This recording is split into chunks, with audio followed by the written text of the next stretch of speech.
Yo, what's going on, guys? And I am here. Yes, it's kind of funny looking. I'm in the library. So we're doing this final mock draft in the library because I got to finish some homework before we can do the NBA draft tonight. So let's get right into today's video. I want to hear your comments down below.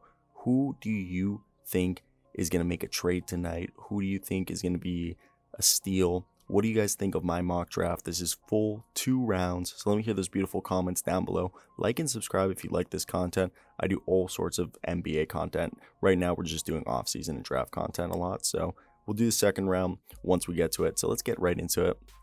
Look, the first 5 picks are basically set. It's guaranteed unless the Rockets trade up, which it doesn't seem like it's happening.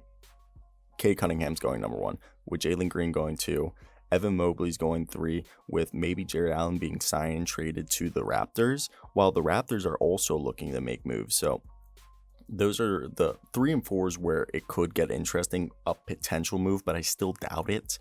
With the Raptors getting Jalen Suggs, even though they need a center, they got Jalen Suggs to replace Kyle Lowry. Who's going to leave, guys? Come on. Scotty Barnes, he's a secondary ball handler who's got a 7'3" wingspan that's 6'9" almost. And yeah, he shot 27% from 3, which is his weakest strength. Everything else he's great at. He's going to be a more athletic, better version than Draymond Green, in my opinion.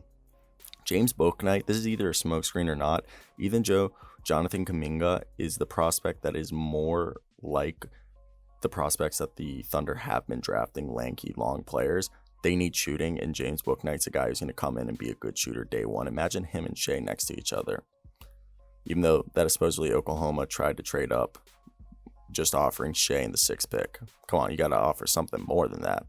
And then Golden State, they're just going to take Jonathan Kuminga. He's either going to, develop behind, because I have Jonathan Kuminga and Chris Duarte going to the Golden State Warriors, because I believe if they take Kuminga, he's either going to be a great trade asset or a guy who probably will play 15 minutes a night his rookie year, while Chris Duarte will play 25-30 minutes a night his rookie year. So they take 2 rookies. Chris Duarte is the guy who's going to start day 1 or play, heavy NBA minutes in the rotation, while Jonathan Kuminga will be brought in slowly and they'll just focus on developing him correctly. Then at 8, Moses Moody. Oh my God, the thought of Markelle Fultz, Cole Anthony, Chuma Okeke, Mo Bamba, Wendell Carter Jr. Terrence Ross is supposedly getting traded to the Knicks, and that's a potential. The Knicks might give up one of their picks for Terrence Ross, and I don't know, this year or next year's. But yeah, so imagine Scotty Barnes, Moses Moody, Markelle Fultz, Cole Anthony, Chuma, Mo Bamba. I don't know if I said Moses Brown or Mo Bamba. If I said Moses Brown, I'm sorry. Wendell Carter Jr. And oh my God, that team, that'd be a fun team to watch. And there's RJ Hampton too. Then Franz Wagner, he's been secretive about who he's been working out with. And really, guys, I think he's going to go to the Sacramento Kings. He's just perfect. They're supposedly also working with a deal with the Lakers for Buddy Hield. And they're going to get the 1st round pick. And I think it's Montrezl Harrell and Kyle Kuzma. So Franz Wagner right here. Oh, next to Tyrese Halliburton, De'Aaron Fox, Kuz at the 4, Wagner at the 3, and Harrell at the 1. That's not a bad team for Luke Walton. Plus Kyle Kuzma goes back to his rookie coach. And then Memphis, it's basically guaranteed they're going for Josh Giddey. He might start this year behind Kyle Anderson, and then when Kyle Anderson his contract expires or he gets traded, Josh Giddey replace him. And Ja Morant and Josh Giddey are the 2 ball handlers, with Dylan Brooks, Jaren Jackson, and hopefully Brandon Clark all around there. Or, there's also Steven Adams and Jaren Jackson who could be the front court. Then Charlotte is a potential trade. Yes, there's a potential trade that Charlotte, and I believe it was, I'm trying to remember correctly. I think it wasn't Oklahoma, but it was the New York Knicks, guys. The Charlotte Hornets are also in talks with the Knicks. My apologies. Now I remember. The Knicks are talking about exchanging the 19th and 21st pick in this year's draft for the 11th pick. So with the 11th pick, I have the Hornets going Jalen Johnson A. I know that if the Knicks take this pick, I don't know if Johnson's going to be the guy, because they want shot creation and scoring with defense. So it could be different. But if they do keep this pick, I still don't think the Hornets are going to go a big man here, because there's better options.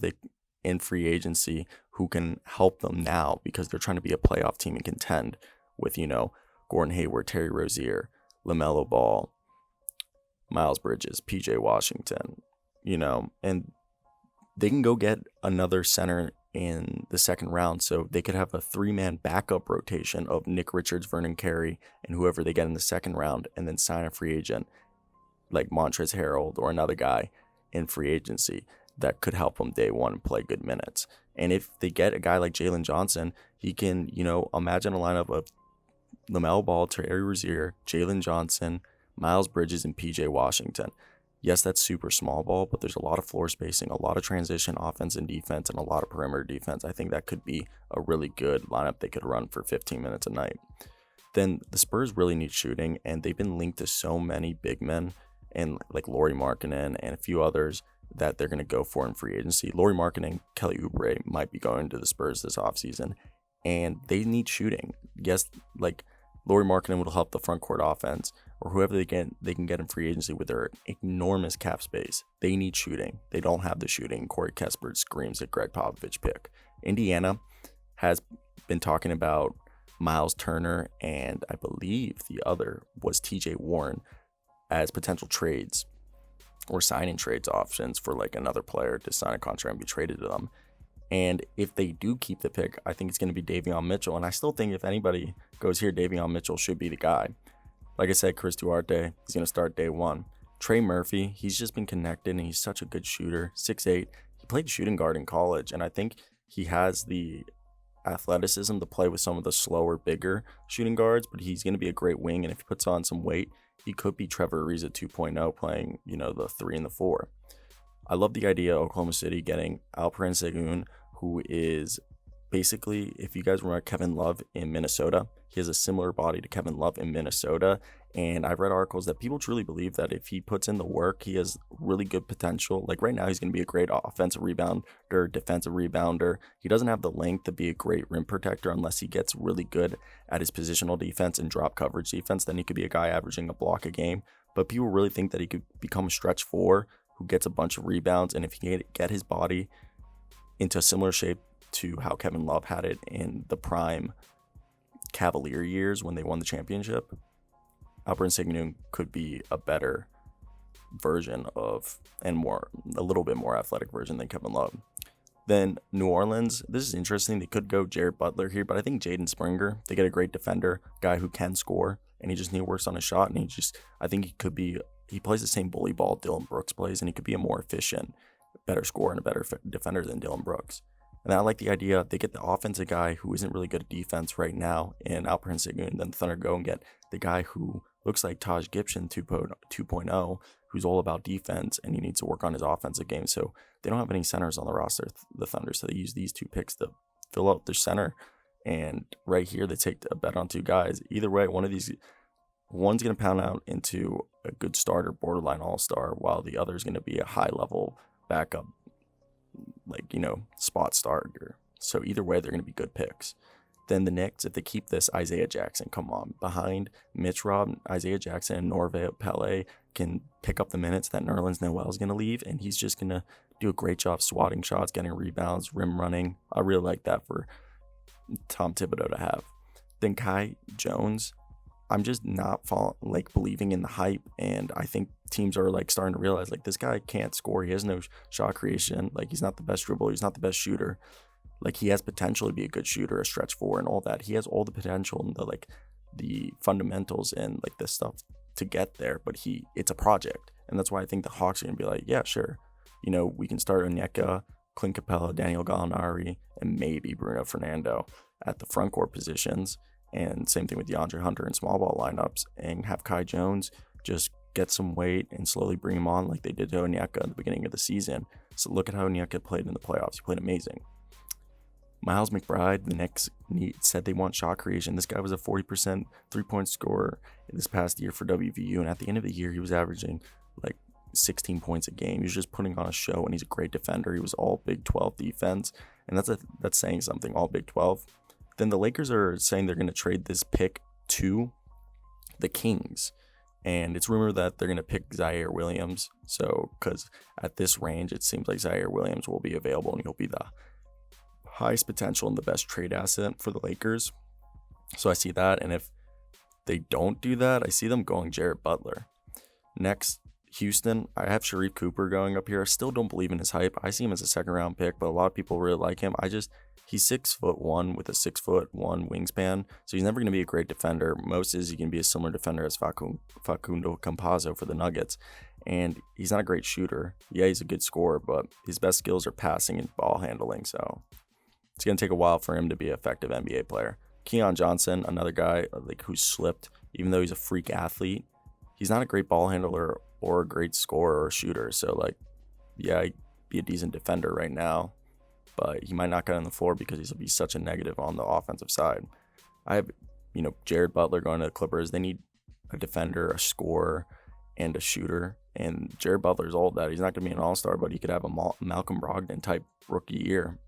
Joshua Primo is the youngest player in the NBA draft. He's going to be a guy the Nuggets can just stuff behind if they keep Will Barton. They have Facundo Campazzo, Monte Morris. I think they're going to keep Austin Rivers, PJ Dozier, and, right there they have a bunch of guys. And I think Vlatko Kankar, is he still on that team or no? No, I think he's on a different team. But they have guys that they can put out there, and Primo can sit the next year or two and then play, just be slowly brought in. And then once the contracts expire on the guys they're paying, Primo can replace them. I see a lot of guys like Quinn Grimes going to the Brooklyn Nets, but I really think the Brooklyn Nets are going to go Jeremiah Robinson-Earl because of the success of Blake Griffin. I think he could have the exact same impact Blake Griffin had this season or better. He's strong, just as strong as Blake Griffin to play the small ball five, sort of how the Morris twins and PJ Tucker do and Blake Griffin did this year. And yeah, he's not a great shooter, but I think he'll hit the same amount of threes as Blake Griffin did at a similar percentage. And he's a good passer. He makes barely any mistakes, and he's got a high basketball IQ. Then I got Bones Highland. Ben Simmons it's been said they're hoping to trade him tonight. And I really think Bones Highland is going to be the guy that they're gonna want to go. So let me hear your thoughts down below on that one about Ben Simmons. Then the Phoenix Suns, they've shown that they, even regardless if they think they can trade down and get their guy still, they're just going to take who they think is the best fit and best player available for them. And they did that with Cameron Johnson. Look how that worked out.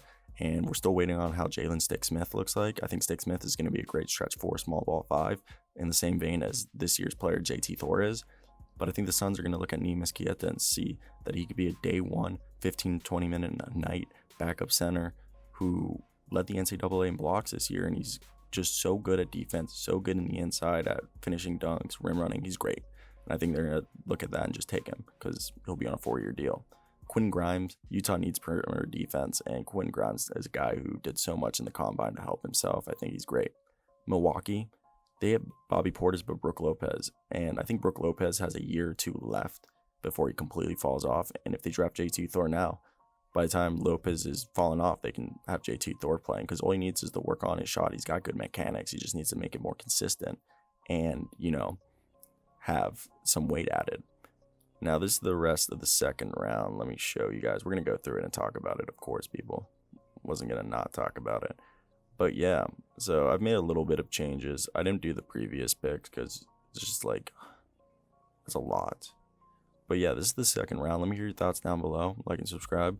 But what do you guys think of the second round? So the second round is really interesting because right here I have at 32 Ayo DeSumo. That screams another Tom Thibodeau pick. He can score. Yeah, he shot 39% from 3 this year, but he was 35% for his career.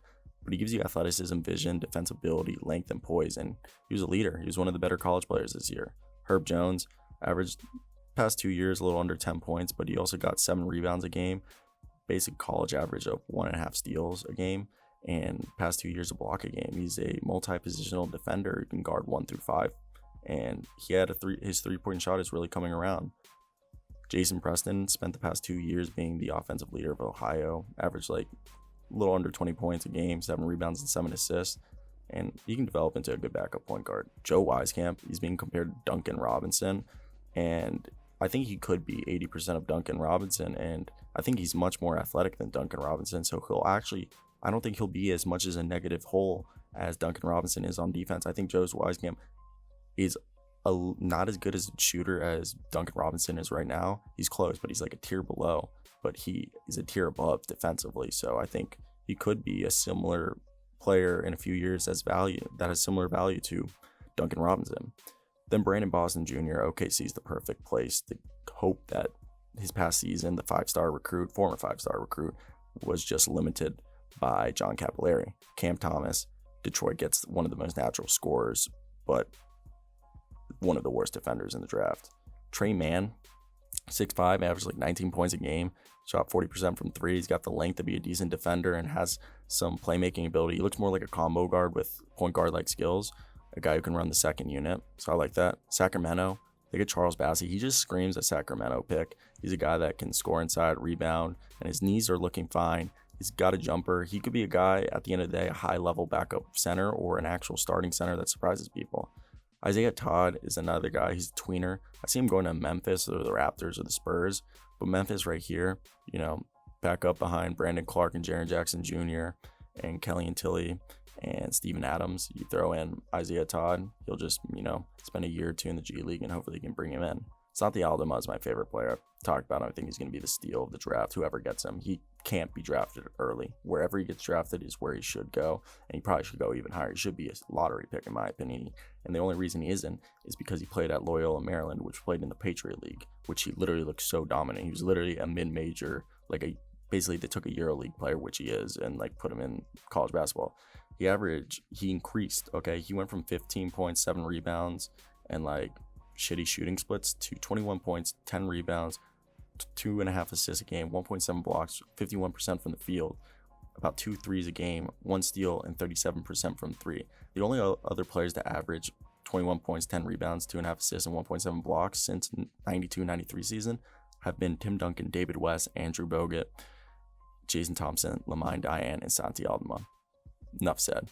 Philippe Petrusev, he's not athletic enough or good enough on defense to ever make an impact on defense, and his skill on offense is he's not the greatest shooter, but he's a good shooter for his size and his position, but still not insane that you want to have him on the court. He seems like a guy who's going to be an MVP a few times, or he's been an MVP in the Adriatic League, but he's going to be a guy who wins a bunch of MVPs, and the Detroit's going to have his rights maybe traded a few times, and we're going to always wonder if he's going to come over. And even if he does come over, he's still not going to be more than just a high-level backup or a 20-25 minute starter, just because he's very limited on what he does. It's just going to be kind of like a stretch 4 who's not super athletic, or a stretch 5.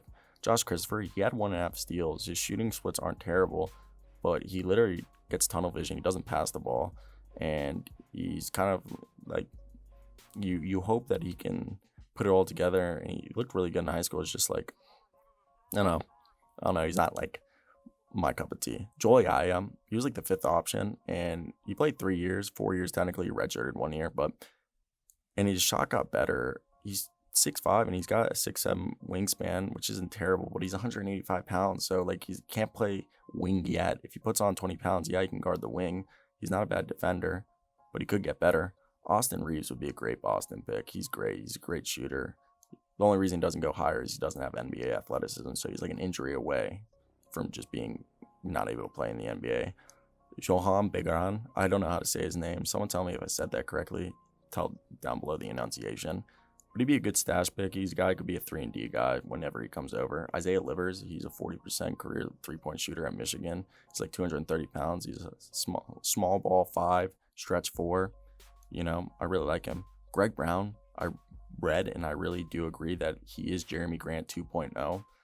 You don't want to be the first team that has him. You want to be the 3rd or 4th. Look at Jeremy Grant. Philadelphia and OKC really didn't get to reap the benefits of him. It was the Nuggets and now the Pistons. Aaron Henry, he's a guy who can come in day one and be a great, great defensive player. He's probably top 5 most athletic player in this draft. He just got worse every single year at 3-point shooting. Went from a 38% his freshman year to 33% this year. Day'Ron Sharpe, his best 3 skills are high energy, nonstop motor, and passing, and rebounding, you could say. And that's all you'll ever be, a solid backup 5 who has high energy, good rebounding, got a good passing acumen, and, gets boards, won't be a scorer. I actually figured out how to say Bellinberg. Vrend Bellinberg, 6'10". Somebody I read somewhere, his skill set for him, he is like he has a lower floor and a lower ceiling than Alexei Pokusevski, and he's similar skills but not as good. He's basically a poor man's Alexei Pokusevski, who was already like, I loved him. He was my favorite prospect coming out of last year's draft, but like a lot of people were skeptical of him, and that's how Vrenz is. He's a guy who's good at passing and seems like he could hit the outside shot, be like a point forward. David Johnson, he shot 38% this past year from three. He's got great length. Seems like he could be a high level backup. Kessler Edwards, yeah, I had him drop far down. He went to Pepperdine, which is where PCA Academy, Pacific Coast Academy for Zoe 101 is. So I love him. He shoots good, multi-defender, but a little skinny. Raekwon Gray, he's 260, 6'8". He shot 26% from three. I hope he can get down to 250, but he's a small ball 5 and a stretch 4, hopefully, because if you can get that shot to like 34 to 36%, he could have a similar effect or be better than Jay Crowder. Daishen Nix, he just needs to fix everything, and OKC is where he could do that. Matthew Hurt, he's a great guy. He could be a stretch 3, stretch 3, stretch 4, who has size. He needs to add some weight and like do some stuff to help his athleticism, and he could be an all right defender who stretches the floor for like 10-15 minutes a night. Jericho Sims, that's what I'm saying. Jericho Sims, Vernon Carey, and Nick Richards are the backup center rotation behind maybe a guy like Montrezl Harrell, or I'm trying to think of another center that's going to be in free agency. They could bring in DeMarcus Cousins if they really want to, but I doubt it. Then New York gets Rokas Jokubaitis, who probably won't come over now, but he could do what Leandro Ballamaro did and spend another year in the league. He seems like a guy who, similar to Leandro Ballamaro, can squirrel over. He's got the length to be an all-right defender, and he's got secondary ball handler skills. Brooklyn gets with the 59th pick, probably the strongest player in the draft, and he's great inside. He's willing to shoot the three-point shot. He's not going to be a great defender, but he can take up space and protect the paint. Then Amir Sims, he'll replace Jakar Sampson. He's 6'8". He's a forward, small ball 5. He isn't a ridiculous athlete, but he can shoot it and he has long arms, so he'll be a good backup forward in my opinion. So that's it for me, guys. That was my NBA draft. Like and subscribe, leave the comments. I think I'm going to do an NBA draft special tonight, so if you guys want to watch that, tune in. But till then, peace out.